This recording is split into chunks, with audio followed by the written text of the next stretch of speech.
చనిపోయే ముందు కొన్ని మరణ సంకేతాలు ఉంటాయి. అవేంటో ఇప్పుడు చూద్దాం.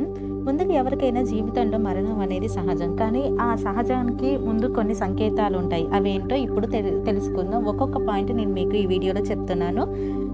మన ముఖం అద్దంలో కనిపించదు. మన ముఖం అద్దంలో కనిపించదు. అలాగే నీళ్లు నూనెలో కూడా మన ముఖం కనిపించదండి. అలాగే నాలుక పెద్ద సైజులో బయటకు వస్తుంది.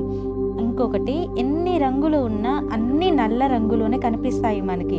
నడిచేటప్పుడు నీడ నేల మీద పడదు. రాత్రి అయినా సరే పగలైనా సరే అది అలానే ఉంటుంది. బ్లూ రంగులో ఉండే ఈగలు తల చుట్టూ 5-6 సార్లు తిరుగుతూ ఉంటాయి.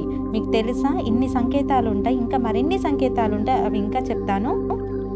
గుడ్లగూబ లేదా ఖాళీ చేసిన ఊరు కళ్ళలో కనిపిస్తాయి. సూర్యుడు, చంద్రుడు, ఆకాశం మొత్తం ఎర్ర రంగులో కనిపిస్తాయి. ఇంకొకటి ఏంటంటే, పావురం ఉంటుంది కదా, పావురం, కాకి, గ్రద్ద ఏ ఒక్కటైనా మన తల మీద నుంచి పైకి తలని తన్నుకుంటూ వెళ్ళినా మంచిది కాదు. ఇది మీకు శుభం కాదు, మంచిది కూడా కాదు. ఎడమ చెయ్యి దానికదే అదురుతుంది. మరణించే ముందు రోజు పుష్పక విమానం కలలో కనిపిస్తుందండి. సో ఇవి చాలా నార్మల్ అయిన కొన్ని సంకేతాలు. మనకి నిజంగానే కొన్ని చనిపోయే ముందు జరుగుతూ ఉంటాయి. తర్వాత తీరా వాళ్ళు చనిపోతారు, వాళ్ళకే అర్థమవుతుంది చనిపోయే ముందు కొన్ని సంకేతాలు. వాళ్ళు కొందరు మందికి చెప్తారు చనిపోయే ముందు నాకు ఇలా అయింది, అలా అయిందని.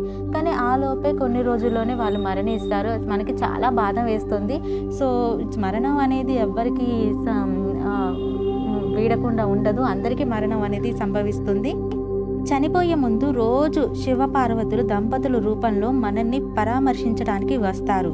ఇంకొకటి ఏంటంటే, చనిపోయే ముందు రోజు రాత్రి యమభటుల పేరు అడిగి కన్ఫర్మ్ చేసుకుంటారు. నీ పేరు ఇదేనా అని అడిగి కన్ఫర్మ్ చేసుకుంటారు. ఇవన్నీ మీకు తెలుసా? తెలియదు కదా. 2 పిచ్చుకలు నీళ్ళల్లో స్నానం చేస్తూ కనిపిస్తాయండి. వామ్మో, ఇన్ని సంకేతాల! తీతువు పిట్ట ఇంటి పైనుంచి వెళ్తుంది. ఇవండి మనకి చనిపోయే ముందు కనిపించే సంకేతాలు. Thank you for watching.